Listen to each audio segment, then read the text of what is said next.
সুপ্রিয় শিক্ষার্থীবৃন্দ, শুভ সকাল। কেমন আছো তোমরা? আশা করছি সকলেই সুস্থ ও নিরাপদ আছো। যে যেখানে বসে আজকের এই ক্লাস উপভোগ করছো, তোমাদের সকলকে স্বাগত জানাচ্ছি আজকের এই ক্লাসে। আর বরাবরের মতো আজকের ক্লাসেও আমি পাওয়ার টেকনোলজি দ্বিতীয় পর্বের একটা বিষয় নিয়ে আলোচনা করছি। বিষয়টি ওয়ার্কশপ সেফটি অ্যান্ড ম্যানেজমেন্ট, আর বিষয় কোড হচ্ছে 67121। আর তোমাদের সাথে আছি আমি বিপ্লব কুমার দেব, ইনস্ট্রাক্টর পাওয়ার, রাজশাহী পলিটেকনিক ইনস্টিটিউট। আজকে আমি রিভিউ ক্লাস করছি। আজকে আমাদের তৃতীয় রিভিউ ক্লাস। আমরা এর আগেও দুটো রিভিউ ক্লাস করেছি তোমাদের সুবিধার জন্য। যেহেতু আমাদের সিলেবাসটা মোটামুটি কমপ্লিট হয়ে গেছে, আমরা তোমাদের সুবিধার জন্য গুরুত্বপূর্ণ টপিকগুলো আবার আলোচনা করছি, যাতে তোমরা এই জিনিসগুলো আবার মনে রাখতে পারো বা মনে করতে পারো। তো আজকে আমাদের রিভিউ ক্লাসে যে বিষয়টা আলোচনায় আছে সেটা হচ্ছে কারখানা আইনে নিরাপত্তা বিষয়াবলীর আলোচনা। তো আমরা যদিও আইন কানুন বিষয়টা একটু কাঠখোট্টা টাইপের, তো তারপরেও তোমাদেরকে বোঝানোর চেষ্টা করব যে তোমরা যেন এটা বুঝতে পারো এবং আইন সম্পর্কে তোমাদের ধারণা হয়। এটা আমাদের জানার একটা প্রধান বিষয় হচ্ছে, কারণ আমরা যারা ডিপ্লোমা ইঞ্জিনিয়ার হব তাদের জন্য কর্মক্ষেত্র হচ্ছে ওয়ার্কশপ বা শিল্প কারখানা। সেখানে এই আইনগুলো আমরা যদি না জানি তাহলে কিন্তু আমরা মেনে চলতে পারবো না, অন্যকে জানাতেও পারবো না, বা আমরা আইন ভাঙার কাজ করব। সেক্ষেত্রে আমাদের শাস্তি হতে পারে বা আমাদের কারণে মালিকের ক্ষতি হতে পারে। সেই জন্য এই আইন এবং আইনের প্রয়োগ সম্পর্কে আমাদের জানা উচিত।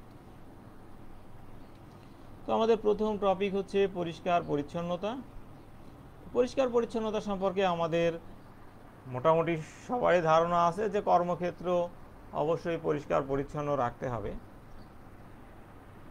কিন্তু কেমন পরিষ্কার রাখতে হবে, কিভাবে পরিষ্কার রাখতে হবে সেই সম্পর্কে আমরা একটু আলোচনা করি।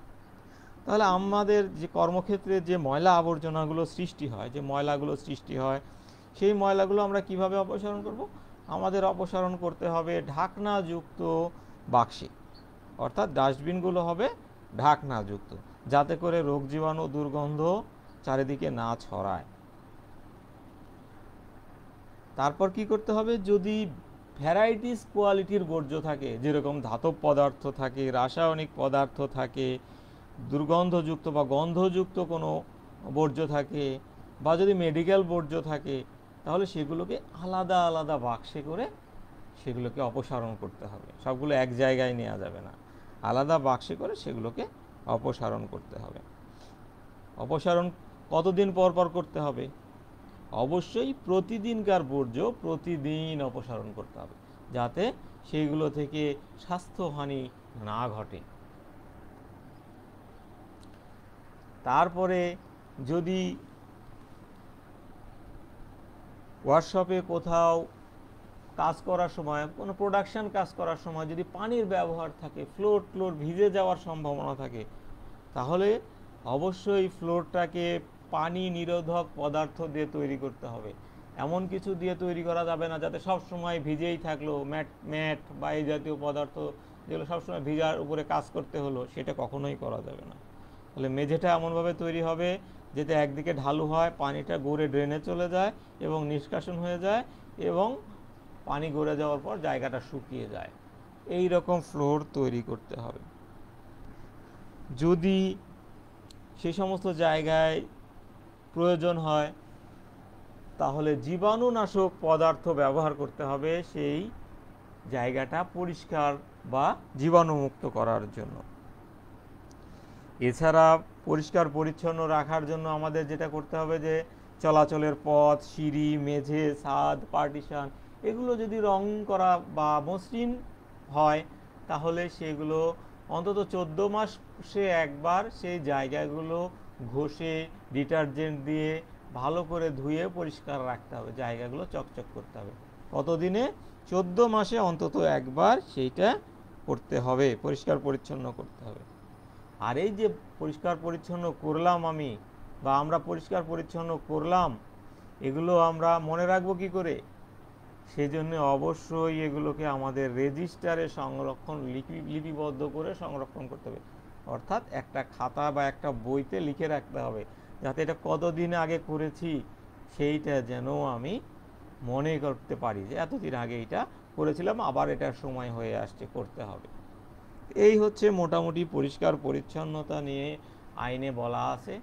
এরপরে বায়ু চলাচল ও তাপমাত্রা সম্পর্কে যে কথাটা বলা আছে সেটা হচ্ছে যে কর্মীরা যেখানে কাজ করবে সেই জায়গাটায় পর্যাপ্ত বায়ু চলাচলের ব্যবস্থা রাখতে হবে, তাপমাত্রাটা সহনীয় পর্যায়ে রাখতে হবে, যাতে সেখানে যারা কর্মীরা কাজ করবে তারা যেন স্বাচ্ছন্দ্যে কাজ করতে পারে, তাপমাত্রাটা যেন নিয়ন্ত্রিত অবস্থায় থাকে।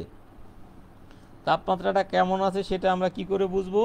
সেই জন্যে আইনে বলা আছে, 52 ধারায় বলা আছে যে ওয়ার্কশপে দৃশ্যমান একটা স্থানে একটা সচল তাপ পরিমাপক যন্ত্র বা থার্মোমিটার স্থাপন করতে হবে, যাতে দেখে বোঝা যায় যে তাপমাত্রাটা কেমন পর্যায়ে আছে। আর জানলার কথা বলা আছে, সেখানে হচ্ছে যে পরস্পর বিপরীতমুখী জায়গায় জানলা স্থাপন করতে হবে, যাতে একদিক দিয়ে বাতাস ঢুকে সরাসরি আর এক দিক দিয়ে বেরিয়ে যেতে পারে বা বাতাস চলাচল করতে পারে, এই রকম জানলার ব্যবস্থা করতে হবে। যদি জানলা করা না যায় তাহলে এক্সস্ট ফ্যানের ব্যবস্থা করতে হবে। তবে যদি শীতাতপ নিয়ন্ত্রিত যন্ত্র ব্যবহার করে তাপমাত্রা নিয়ন্ত্রণ করা হয় তাহলে জানলা বা এক্সস্ট ফ্যানের প্রয়োজন নেই। এই হচ্ছে মোটামুটি বায়ু চলাচল সম্পর্কিত বিধি বা ধারা। এখানে এরপরে হচ্ছে ধুলাবালি ও ধোঁয়া সম্পর্কে বলা আছে যে ধুলাবালি বা ধোঁয়া নিয়ন্ত্রণে রাখতে হবে, সেজন্য ডাস্ট কন্ট্রোলার, ডাস্ট সাকার বা ডাস্ট কালেক্টর এইগুলো যন্ত্র ব্যবহার করতে হবে বা উপযুক্ত নির্গমন যন্ত্র স্থাপন করতে হবে, যাতে ধোঁয়া ধুলাবালি দ্রুত বাইরে বের করে দেওয়া যায়। এই রকম স্থানে যদি কোনো কর্মীরা কাজ করে যেখানে ধুলাবালি ও ধোঁয়ার সৃষ্টি হয়, সেখানে কর্মীরা অবশ্যই মাস্ক ব্যবহার করবে। এই হচ্ছে মোটামুটি ধুলাবালি ও ধোঁয়া সম্পর্কে বর্ণনা। এরপরে বর্জ্য পদার্থ অপসারণ, এখানে পরিবেশ আইন আছে, স্বাস্থ্য আইন আছে। যদি কোনো কারখানায়, শিল্প কারখানায়, ওয়ার্কশপে বর্জ্য উৎপাদন হয়, সেই বর্জ্যগুলো যেন একটা রিজার্ভ ট্যাঙ্কে সংরক্ষণ করে তারপর সেগুলোকে নিউট্রালাইজ করে, অর্থাৎ সেগুলোকে দূষণমুক্ত করে তারপর সেটা প্রকৃতিতে ছেড়ে দিতে হবে, আর সেই বর্জ্যগুলোকে সংরক্ষণ করতে হবে। বর্জ্য যে রাস্তা দিয়ে গিয়ে রিজার্ভ ট্যাঙ্কে জমা হবে, সেই ড্রেন বা সেই পথটা অবশ্যই ঢাকনাযুক্ত হতে হবে, যাতে সেখান থেকে কোনো রাসায়নিক বিক্রিয়া বা দুর্গন্ধ বা এই রিয়াকশানের ফলে কারো ক্ষতি না হয়। এইভাবে বর্জ্য পদার্থ অপসারণ করতে হবে। কারখানার যে সমস্ত পরিদর্শক আছে, ইন্ডাস্ট্রি ইন্সপেক্টর যারা আছে, তারা যদি মনে করে যে আইনের অতিরিক্ত কোনো বিষয়ে ব্যবস্থা নেওয়া দরকার, যে সেই কারখানার জন্য যেটা শ্রমিকের স্বাস্থ্যের জন্য ক্ষতি হচ্ছে, তাহলে তিনি অতিরিক্ত নির্দেশও দিতে পারেন এই কাজগুলো করার জন্য, তাদের স্বাস্থ্য সুরক্ষায় আরও বাড়তি ব্যবস্থা নেওয়ার জন্য। এরপরে হচ্ছে কৃত্রিম আর্দ্রকরণ, অর্থাৎ বায়ুমণ্ডলে জলীয় কণা যদি কম হয় তাহলে কৃত্রিমভাবে সেখানে পানি ছিটিয়ে সেই জায়গাটাকে আর্দ্র রাখা, এটা হচ্ছে কৃত্রিম আর্দ্রকরণ। বিশেষ করে যে সমস্ত শিল্পে বা যে সমস্ত উৎপাদন কারখানায় অতিরিক্ত তাপ সৃষ্টি হয়, সেখানে বাতাসের জলীয় অংশ বা আর্দ্রতা অনেক কম থাকে, যেখানে শ্রমিকরা দ্রুত ডিহাইড্রেশনে পড়ে যায় বা পানি স্বল্পতা সৃষ্টি হয়, সেই সমস্ত জায়গায় কৃত্রিমভাবে আর্দ্রকরণ করতে হবে। যেরকম টেক্সটাইল বা স্পিনিং মিল, যেখানে সুতা তৈরি হয়, যেখানে সুতা থেকে কাপড় বোনানো হয়, সেই সমস্ত শিল্প কারখানায় এই তাপমাত্রা নিয়ন্ত্রণের জন্য কৃত্রিম আর্দ্রকরণ করতে হবে এবং সেগুলো রেকর্ড রাখতে হবে। আর এই কৃত্রিম আর্দ্রকরণের জন্য যে পানি ব্যবহার করা হবে সেটা অবশ্যই বিশুদ্ধ পানি হতে হবে। আমরা খাবার পানি হিসেবে যে পানি ব্যবহার করি সেই রকম ধরনের পানি এই কৃত্রিম আর্দ্রকরণ কাজে ব্যবহার করতে হবে। এরপরে আলোর ব্যবস্থা। শ্রমিকরা যেখানে কাজ করবে সেইখানে মাটি থেকে 1 মিটার উপরে অবশ্যই পর্যাপ্ত আলোর ব্যবস্থা রাখতে হবে, যাতে করে আলোর স্বল্পতার কারণে শ্রমিক দুর্ঘটনায় কবলিত না হয় বা তার চোখের ক্ষতি না হয়, সেই জিনিসটা দেখতে হবে। এরপরে হচ্ছে পান করার পানি। অবশ্যই শ্রমিকদের জন্য সার্বক্ষণিক নিরাপদ বিশুদ্ধ পান করার পানির ব্যবস্থা করতে হবে।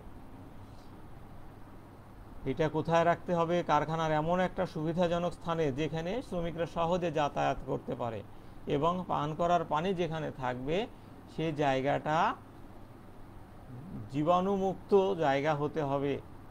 যদি আশেপাশে কোনো শৌচাগার বা ওয়াশরুম বা কোনো ধৌত করার জায়গা থাকে তার থেকে কমপক্ষে 6 মিটার দূরে এই পানি পান করার জায়গা স্থাপন করতে হবে।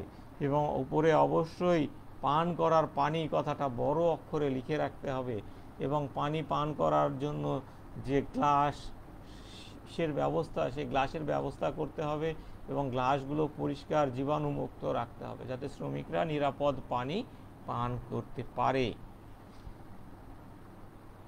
যদি কোনো কারখানায় 250 জন বা তারও বেশি শ্রমিক কাজ করে, তাহলে অবশ্যই পান করার পানি ঠান্ডা, অর্থাৎ 1 এপ্রিল থেকে 30 সেপ্টেম্বর পর্যন্ত এই গরমকালীন সময়ে ঠান্ডা পানি পান করার জন্য ঠান্ডা পানি সরবরাহের ব্যবস্থা করতে হবে। যদি কোথাও বেশি তাপমাত্রায় শ্রমিকরা কাজ করে, যেখানে শরীর থেকে প্রচুর ঘাম ঝরে, সেই সমস্ত জায়গায় কি করতে হবে? শ্রমিকদের জন্য খাবার স্যালাইন বা শরবতের ব্যবস্থা করতে হবে। চিনির শরবত কতটুকু? দিনে 2 লিটার, একজন শ্রমিকের জন্য কমপক্ষে দিনে 2 লিটার এরকম স্যালাইন বা শরবতের ব্যবস্থা করতে হবে। এরপরে শৌচাগার বা প্রক্ষালন কক্ষ, শৌচাগার থাকতে হবে স্বাস্থ্যসম্মত। অবশ্যই শ্রমিকের সংখ্যা অনুযায়ী শৌচাগারের সংখ্যা নির্ধারণ করতে হবে, যে একটা ভালো পর্যায়ে শৌচাগার থাকতে হবে। সেখানে নিয়মিত পরিষ্কার পরিচ্ছন্নতার ব্যবস্থা রাখতে হবে। মালিক তার নিজ খরচে সেখানে সার্বক্ষণিক জীবাণুনাশক দিয়ে পরিষ্কারের ব্যবস্থা রাখবেন, এবং শৌচাগার বা প্রক্ষালন কক্ষে সার্বক্ষণিক পানির ব্যবস্থা রাখতে হবে। এবং সবচাইতে বড় ব্যাপার সেটা হচ্ছে পুরুষ এবং মহিলাদের জন্য আলাদা আলাদা বাথরুম বা ওয়াশরুমের ব্যবস্থা রাখতে হবে। কর্মক্ষেত্রে পিকদানি বা থুতু ফেলার জন্য বালি দিয়ে আলাদা পিকদানি রাখতে হবে, যাতে শ্রমিকরা সেখানে থুতু কাশি সেগুলো ফেলতে পারে, সেগুলো বালু দিয়ে রাখতে হবে। তবে শ্রমিকরা অন্য কোথাও বাইরে কোথাও দেয়ালে বা মেঝেতে থুতু এগুলো ফেললে সেটা তার জন্য শাস্তিযোগ্য অপরাধ হয়ে যাবে। এরপরে আমরা আসি নিরাপত্তা। বাংলাদেশ শ্রম আইন 2006 যে নিরাপত্তা বিষয়ে বলা আছে, আমরা সেই নিরাপত্তা বিষয়টা নিয়ে একটু দেখি যে সেখানে কি কি বলা আছে।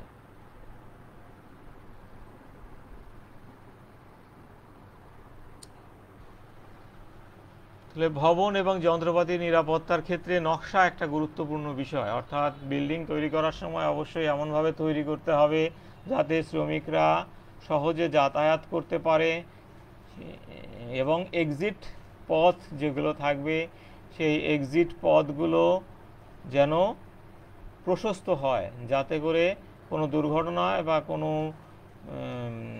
বিপজ্জনক অবস্থা তৈরি হলে দ্রুত তারা বের হয়ে যেতে পারে। তো পরিদর্শক, কলকারখানা পরিদর্শক যারা থাকে তারা এই জিনিসগুলো পরিদর্শন করবেন, করে যদি মনে করেন যে সেগুলো ঠিকমতো নেই, মানসম্মত নেই, তাহলে তিনি মালিককে নির্দেশ দিবেন যে এগুলো দ্রুত ঠিক করতে হবে। অথবা তিনি যদি মনে করেন যে এটা খুবই ঝুঁকিপূর্ণ, তাহলে এটা ঠিক না হওয়া পর্যন্ত তিনি কারখানা বন্ধ রাখার নির্দেশ দিতে পারেন।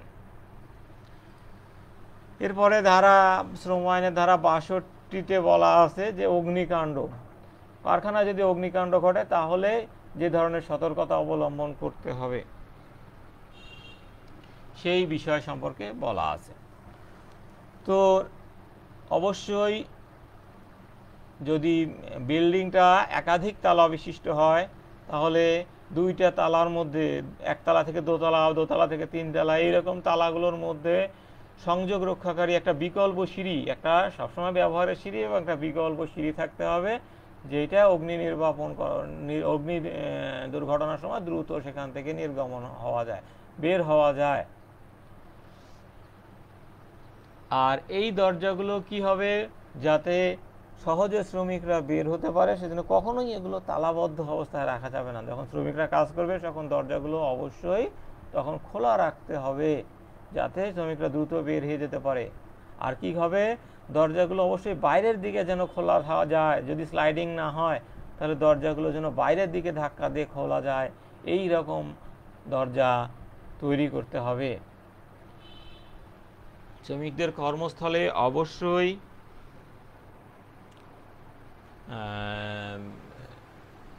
রাস্তা যেগুলো থাকবে সেগুলো চলাচলের জন্য উন্মুক্ত রাখতে হবে, ফাঁকা রাখতে হবে। যখন বেশি শ্রমিকরা কাজ করবে তখন সেখানে প্রচুর অগ্নি নির্বাপক ব্যবস্থা রাখতে হবে, যাতে দ্রুত আগুন নিয়ন্ত্রণে আনা যায় বা নিভানো যায়, এগুলো বলা আছে। এরপরে যন্ত্রপাতি ঘিরে রাখার বিষয়ে বলা আছে যে যদি এইরকম কোনো যন্ত্রপাতি হয় যেখানে ঘূর্ণায়মান অংশর আশেপাশে শ্রমিককে কাজ করতে হয়, যেরকম ফ্রিকশন গিয়ার, তারপরে স্পিন্ডেল হুইল বা এইরকম যেগুলো, বা বেল্ট, এগুলো জায়গায় যদি শ্রমিককে কাজ করতে হয় তাহলে অবশ্যই সেগুলোকে ঢাকনাযুক্ত বা ঘিরে রাখার ব্যবস্থা রাখতে হবে। এরপরে চলমান যন্ত্রপাতির উপরে বা নিকটে কাজ করার বিষয়ে বলা আছে যে যদি এইরকম কোনো জায়গায় শ্রমিককে কাজ করতে হয় যেখানে রানিং মেশিনের উপরে বেল্ট লাগাতে হচ্ছে বা সেগুলোকে ওয়েলিং করতে হচ্ছে, তেল দিতে হচ্ছে বা পরীক্ষা নিরীক্ষা করতে হচ্ছে, সেগুলো ঠিকমতো কাজ হচ্ছে কিনা এগুলো দেখতে হচ্ছে সার্বক্ষণিক, তাহলে কি করতে হবে, সেক্ষেত্রে অবশ্যই পুরুষ শ্রমিককে ব্যবহার করতে হবে। এই কাজে কোনো নারী শ্রমিক ব্যবহার করা যাবে না, এবং পুরুষ শ্রমিককে অবশ্যই আঁটো-সাঁটো পোশাক পরিধান করতে হবে এবং প্রশিক্ষণপ্রাপ্ত পুরুষ শ্রমিকই সেখানে কাজ করতে পারবে, এবং যে শ্রমিক কাজ করছে তার রেজিস্টারে লিপিবদ্ধ রাখতে হবে যে এটা ঝুঁকিপূর্ণ কাজ, কোন শ্রমিক কাজ করছে, কখন থেকে কাজ করছে, এইগুলো রেজিস্টারে লিপিবদ্ধ রাখতে হবে।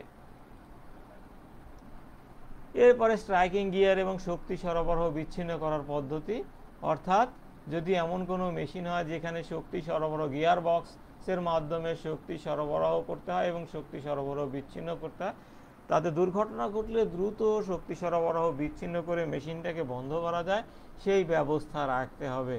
তাছাড়া সেখানে মেশিন চালালে শ্রমিকদের ক্ষতি হতে পারে, দুর্ঘটনা ঘটতে পারে। তাহলে আইনে আছে, ৬৫ ধারায় আছে যে অবশ্যই চলন্ত মেশিনের শ্যাফটের উপরে ড্রাইভিং বেল্ট ব্যবহারে এরকম অবস্থা রাখা যাবে না, এবং জরুরি অবস্থায় শক্তি বিচ্ছিন্ন করার ব্যবস্থা থাকতে হবে। এরপরে স্বয়ংক্রিয় যন্ত্রপাতি, যে সমস্ত যন্ত্রপাতি স্বয়ংক্রিয়ভাবে চলে সে সমস্ত জায়গায় যে ব্যক্তিরা কাজ করবে তাহলে তার স্থির কাঠামো হতে কিছুটা দূরে থেকে তাকে এই কাজগুলো করতে হবে। এরপরে হচ্ছে নতুন যন্ত্রপাতি আবৃত করে রাখা, অর্থাৎ যদি নতুন কোনো যন্ত্রপাতি ব্যবহার করা হয় যেখানে সেট স্ক্রু, বেল্ট অথবা চাবি অথবা ঘূর্ণায়মান শ্যাফট, স্পিন্ডেল, পিনিয়ন এমনভাবে থাকে যেটা বিপজ্জনক, সেগুলো অবশ্যই ঢাকনা বা এগুলো দিয়ে নিরাপদ করে ব্যবহার করতে হবে। এরপরে ক্রেন এবং অন্যান্য উত্তোলন যন্ত্রপাতি যেগুলো ব্যবহার করা হবে সেগুলো সম্পর্কে বলা হচ্ছে যে যদি এইগুলো ব্যবহার করতে হয়, তাহলে সেগুলো মানসম্মত ভালো ম্যাটেরিয়াল দিয়ে পর্যাপ্ত মজবুত করে তৈরি করতে হবে, যাতে চেইন বা শিকল ছিঁড়ে শ্রমিকদের ক্ষতি না হয় বা এগুলো ভেঙে পড়ে শ্রমিকরা প্রাণহানি না ঘটে। এগুলো ব্যবহার করতে হবে এবং এগুলোর মানসম্পন্ন কিনা বা এগুলো মান বজায় আছে কিনা সেগুলো বছরে অন্তত একবার উপযুক্ত ব্যক্তি দ্বারা, যারা এগুলো বিষয়ে বিশেষজ্ঞ, তাদের দ্বারা সেগুলো পরীক্ষা নিরীক্ষা করতে হবে, সেগুলো রেজিস্টারে লিপিবদ্ধ করতে হবে এবং এগুলো সার্টিফিকেট সংগ্রহ করে রাখতে হবে যে একজন দক্ষ বা উপযুক্ত ব্যক্তির দ্বারাই এগুলো পরীক্ষা করা হয়েছে। তো ক্রেন বা হোয়েস্ট লিফট, ফর্ক লিফট এইগুলো ব্যবহারের ক্ষেত্রে এটা হচ্ছে 68 ধারায় বলা আছে। 69 ধারায়ও হোয়েস্ট এবং লিফট সম্পর্কে একই কথা বলা আছে যে এগুলো অন্তত 6 মাসে একবার পরীক্ষা নিরীক্ষা করাতে হবে এবং এগুলো সেগুলো রেজিস্টারে লিপিবদ্ধ করতে হবে। লিফটের চলাচলের জন্য দরজা এগুলো ভালোভাবে সংরক্ষিত করতে হবে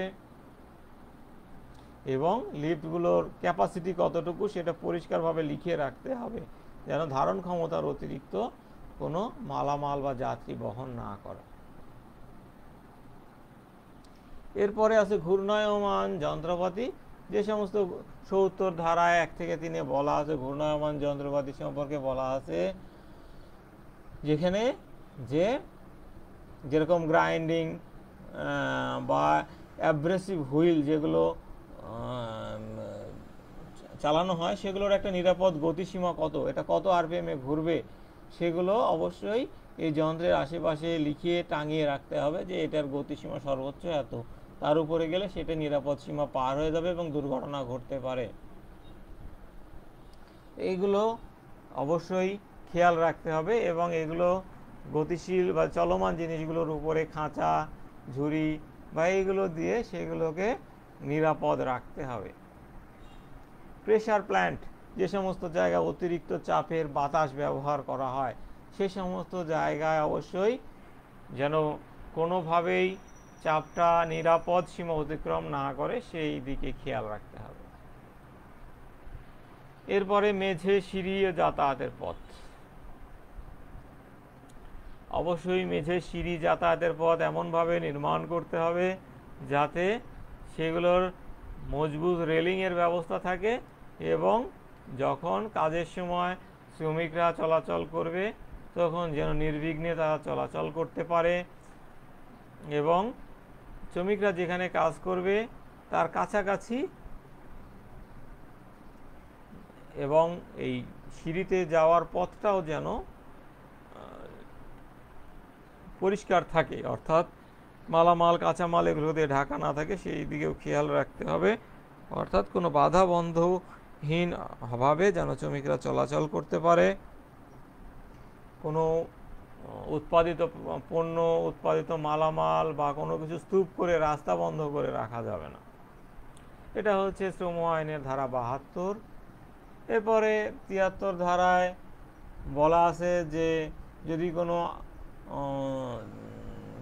হাউস বা কূপ বা গর্ত, সুড়ঙ্গ এমন হয় যে তার গভীরতা অথবা অভ্যন্তরে কোনো বস্তুর কারণে এর বিপদের কারণ হতে পারে, সেই ক্ষেত্রে এগুলোকে মজবুতভাবে তৈরি করতে হবে। অর্থাৎ কোনো কিছু রাখার জন্য বা কোনো কাজ করার জন্য যদি এরকমভাবে কোনো সুড়ঙ্গ বা কোনো হাউস তৈরি করতে হয় তাহলে সেটা এমনভাবে তৈরি করতে হবে যাতে সেটা ধসে না পড়ে, ফেটে না পড়ে, সেগুলো থেকে ক্ষতির কারণ না হয়। অতিরিক্ত ওজন বহনের ক্ষেত্রে আইনে বলা আছে যে পুরুষ শ্রমিকের জন্য এবং নারী শ্রমিকের জন্য আলাদা আলাদা ওজন নির্ধারণ করে দেওয়া আছে। পুরুষ শ্রমিকদের জন্য 50 কেজি, নারী শ্রমিকদের জন্য 30 কেজি ওজন নির্ধারণ করে দেওয়া আছে। তারা এর অতিরিক্ত মালামাল বহন করবেন না, এর চাইতে বেশি ভারী, এবং যতই পুরুষ এবং নারী শ্রমিকরা কম বেশি মালামাল বহন করুক তাদেরকে একই সমান পারিশ্রমিক দিতে হবে। নারী শ্রমিক কম ওজন বহন করছে বলে তাকে কম পারিশ্রমিক দেওয়া হবে, এটা করা যাবে না। তার জন্য 30 কেজি বেঁধে দেওয়া আছে। আবার এমন যদি হয় যে কোনো ভারী জিনিস মাথায় করে উপরে উঠাতে হচ্ছে, সিঁড়ি দিয়ে বা অন্য কোনো ক্ষেত্রে উপরে উঠাতে হচ্ছে, তাহলে সেক্ষেত্রে অবশ্যই পুরুষ শ্রমিককে কাজে লাগাতে হবে, নারী শ্রমিককে সেই জায়গায় কাজে লাগানো যাবে না। এটা ধারা ৭৪-এ বলা আছে। ওজন বহন করার ক্ষেত্রে চোখের নিরাপত্তার ক্ষেত্রে যে বিষয়টা হচ্ছে যে চোখ একটা অমূল্য সম্পদ। চোখ না থাকলে আমরা কোনো কিছুই দেখতে পাবো না বা আমাদের কর্ম করে খাবার কোনো সুযোগ থাকবে না। সেক্ষেত্রে অবশ্যই শ্রমিকদের চোখের নিরাপত্তার জন্য উপযুক্ত ব্যবস্থা করতে হবে। অতিরিক্ত আলোক বিচ্ছুরণ ঘটায় বা কোনো ধাতব টুকরো শ্রমিকদের চোখে আসতে পারে, এইরকম যদি কোনো কিছু হয় তাহলে সেক্ষেত্রে চোখের চশমা বা গ্লাস এইরকম বা শিল্ড এরকম ব্যবস্থা করতে হবে। অতিরিক্ত তাপমাত্রা, আলো যেরকম ওয়েল্ডিং বা এগুলো কারণে যদি চোখের ক্ষতি হওয়ার আশঙ্কা থাকে তাহলে সেক্ষেত্রে ওয়েল্ডিং শিল্ড ব্যবহার করতে হবে। ত্রুটিপূর্ণ যন্ত্রাংশ অথবা স্থায়িত্ব এগুলো পরীক্ষা করতে হবে, যে কোনো যন্ত্রাংশে ত্রুটি আছে কিনা বা এই সমস্ত বিষয়গুলো পরীক্ষা করে তারপরে সেগুলো চালাতে হবে। বিপজ্জনক ধোঁয়ার বিরুদ্ধে সতর্কতামূলক ব্যবস্থা নিতে হবে। যেখানে কারখানার ভেতরে যদি এরকম কোনো ধোঁয়া সৃষ্টি হয় বা যেগুলো রাসায়নিক পদার্থ বিক্রিয়ার কারণে যদি ধোঁয়া সৃষ্টি হয় তাহলে সে সমস্ত জায়গায় অবশ্যই সেগুলো বের করার জন্য পর্যাপ্ত ব্যবস্থা রাখতে হবে। দাহ্য পদার্থ, গ্যাস, ধুলা এগুলোকে অপসারণের ব্যবস্থা রাখতে হবে যাতে সেখান থেকে শ্রমিকদের ক্ষতি না হয় এবং কারখানার ভেতরে ধোঁয়াগুলো যেন সঞ্চিত অবস্থায় না থাকে সেইগুলো ব্যবস্থা রাখতে হবে। ব্যক্তিগত সুরক্ষা যন্ত্রপাতি এগুলো ব্যবহার বাধ্যতামূলকভাবে করতে হবে এবং শ্রমিকরাও সেগুলো ব্যবহার করতে বাধ্য থাকবে, না হলে তার বিরুদ্ধে আইনগত ব্যবস্থা নেওয়া যাবে। বিপজ্জনক চালনা যেগুলো কিছু নির্ধারিত আছে, যেরকম হচ্ছে অ্যারেটেড ওয়াটার বা বাতান্বিত পানি বা এগুলো বা অ্যাসিড, উত্তপ্ত পানি বা কাঁচ জাতীয় এগুলো জায়গায়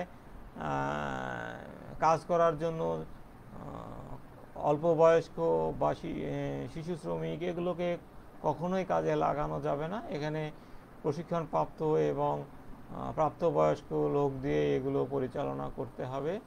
এগুলো বলা আছে। বিপজ্জনক কাজ সম্পর্কে এই আইনে বলা আছে, যেরকম ধাতু শান দেওয়া, সীসার কাজ, পেট্রোলিয়াম হতে যে গ্যাস উৎপন্ন হয় সেগুলো, কাঁচা চামড়ার লাইমিং বা এগুলো কাজ, কোনো ধারালো এই সমস্ত বিষয়ে বলা আছে বিপজ্জনক। তো এই ছিল মোটামুটি আজকে আমাদের এই আইন সম্পর্কে বিভিন্ন ধারায় যে বিষয়গুলো উল্লেখ আছে সেই বিষয়গুলো। তো শিক্ষার্থীবৃন্দ, আশা করছি তোমরা আজকের ক্লাস থেকে আইন সম্পর্কে কিছুটা ধারণা পেয়েছো এবং তোমাদের কর্মক্ষেত্রে এগুলো কাজে লাগবে। তো সকলকে ধন্যবাদ জানিয়ে পরবর্তী ক্লাসে তোমাদের আমন্ত্রণ জানিয়ে আজকের মতো ক্লাস এখানেই শেষ করছি। সকলকে ধন্যবাদ। তোমরা সকলেই ভালো থাকো, সুস্থ থাকো, নিরাপদ থাকো। ধন্যবাদ।